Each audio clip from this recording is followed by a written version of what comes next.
वास्तुशास्त्रातील सोपे उपाय, घरातील नकारात्मकता होईल दूर। हिंदू धर्मात वास्तुशास्त्राला अनन्यसाधारण महत्त्व आहे। वास्तुशास्त्रात घरातील अनेक गोष्टींसाठी योग्य दिशा आणि नियम सांगण्यात आले आहेत। यामध्ये अशा काही गोष्टी सांगितल्या आहेत ज्या वापरून तुम्ही घरातली नकारात्मक ऊर्जा दूर करू शकता। वास्तुशास्त्रानुसार कोणत्या गोष्टींमुळे घरातील नकारात्मक ऊर्जा दूर होते ते आपण जाणून घेऊया। 1. वास्तुशास्त्रानुसार प्रत्येक गुरुवारी तुळशीच्या रोपाला पाण्याबरोबर दूध अर्पण करावे। असे म्हटले जाते की असे केल्याने घरातील त्रास दूर होतो। 2. वास्तुशास्त्रानुसार घरात वाळलेली फुले ठेवू नका। असे मानले जाते की यामुळे जीवनात दुःख येते। घराच्या सर्व दारावर समान रेषा काढा, घरातून नकारात्मकता दूर होते। 3. वास्तुशास्त्रानुसार साधू आणि संतांचे चित्र दिवाणखान्यात किंवा ड्रॉइंग रूममध्ये ठेवा। असे केल्याने त्यांचे आशीर्वाद घरातील सदस्यांवर राहतात। 4. घरात रद्दी आणि अनावश्यक वस्तू ठेवू नका।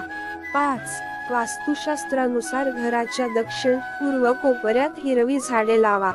घरात गोलाकार कडा असलेले फर्निचर ठेवू नका। असे मानले जाते की असे केल्याने नात्यात दुरावा येतो। 6.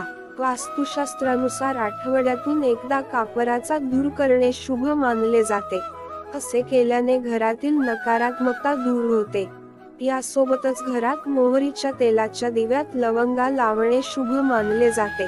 असे म्हणतात की असे केल्याने घरातील सदस्य निरोगी राहतात आणि घरातून रोग दूर होतात। 7.